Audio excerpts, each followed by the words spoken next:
Il y a quand même pas mal de faits de jeu au niveau de l'arbitrage. Et alors, l'arbitrage, les faits de jeu... Vas-y. Non, mais c'est pas facile d'arbitrer un match comme hier. Il y a la pression de toutes parts.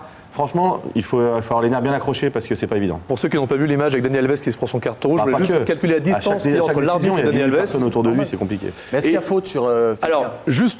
Oui, sur Fekir, tiens, avant d'attaquer le Curtis Lopez. Moi, je dirais oui aussi, mais... Ah ouais, parce que c'est Lo Celso, il défend comme Gaël, ça. en 2 mots, grand maximum. Non, franchement, j'ai pas revu l'image, mais visiblement, je me suis quand même beaucoup renseigné sur ceux qui l'ont revu. Visiblement, il y a faute tout au long quasiment de l'action, mais il n'y a pas faute quand il perd le ballon. Sauf que du coup, il n'y a pas avantage, donc tu dois revenir à la faute, a priori. Bon, voilà. Et ça a fait aussi gros débat hier soir. Y a-t-il eu faute d'Anthony Lopez sur Kylian Mbappé? Je vous propose de voir cette action. Alors j'ai eu les joueurs de l'Eurogby au téléphone qui me disent que Lopez peut aller jouer là-bas quand il veut. Il n'y a pas de problème, vu le tampon, il n'y a aucun souci. Regardez l'action hier entre l'attaquant du Paris Saint-Germain et le portier de l'Olympique Lyonnais.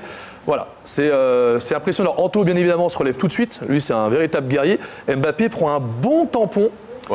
Et voilà, question hier soir notamment sur Twitter, faute, pas faute, les pro-parisiens, les pro-lyonnais. Alors, c'est vrai que c'était compliqué pour Nico, entre guillemets, mais pas compliqué que pour lui, parce qu'il faut dire la vérité. Voilà, moi je m'adresse à l'ancien gardien. Non mais on a le droit, hein, parce qu'il a fait des tweets, voilà. Forcément maintenant c'est devenu un personnage public. Ouais. Enfin, c'était déjà en tant qu'ancien gardien, mais voilà, en tant que gardien, pardon. Mais s'il vous plaît, sur Twitter, laissez la maman et la grand-mère des voix tranquilles. Elles n'ont rien demandé. Elles n'ont rien demandé. Non mais toutes, mais là comme ça les concerne lui, il a ramassé. Pour avoir lu le message, il le prend vachement bien. Pour le coup hier, nous c'est le genre de, quand on est gardien, c'est le genre de sortie qu'on aime parce que on marque le territoire. C'est une sortie de costaud en fait. T'as raison. C'est courageux, il va au duel, les deux arrivent lancés. C'est difficile pour les deux de s'arrêter. Heureusement, Anto touche le ballon, parce qu'en effet, s'il ne touche pas le ballon, il y a faute. On est bien d'accord.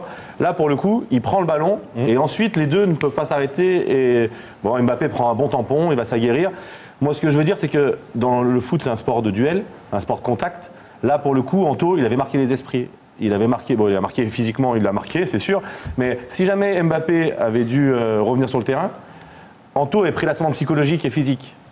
Mais Mbappé ne serait pas revenu se frotter à Anthony Lopez. Donc ça fait partie du football.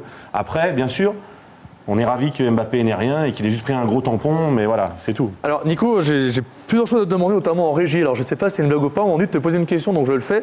Si ça avait été la même action hier, mais entre Ruffier et Fekir, est-ce que tu dirais la même chose? Il y a faute. Non, mais c'est gardien. Mais franchement, si je me positionne gardien, je dis que le gardien a tout à fait dans son droit. Ouais. Si je me mets supporter de l'OL, il y a faute. Obligatoirement.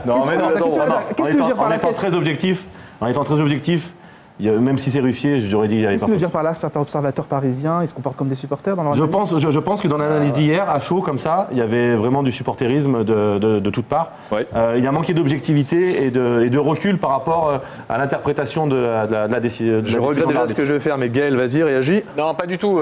En fait, ce que je veux simplement préciser sur une action comme ça, c'est que pour moi, tous les arguments sont recevables. C'est ce qu'on nous dit sur Twitter.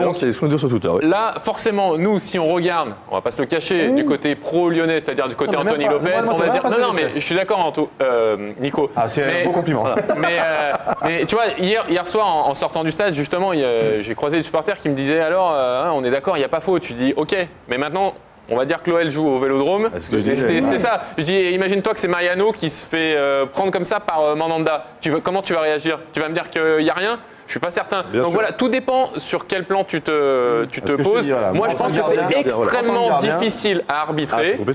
Et là, typiquement, si on met la vidéo dans le foot, l'arbitre, il fait. Qu'est-ce qu'il fait? C'est encore pire. Non, mais là on est en train de faire des suppositions de supporters.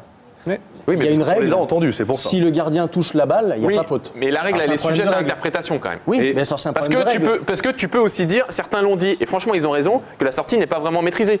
Alors justement, mais ça s'entend. Il n'y a rien de maîtrisé. Je sais. Mais ça s'entend, tout s'entend. Les gens vous rejoignent sur Twitter. Et si c'était Areola qui avait fait cette sortie sur Fekir, on peut en parler plein de choses.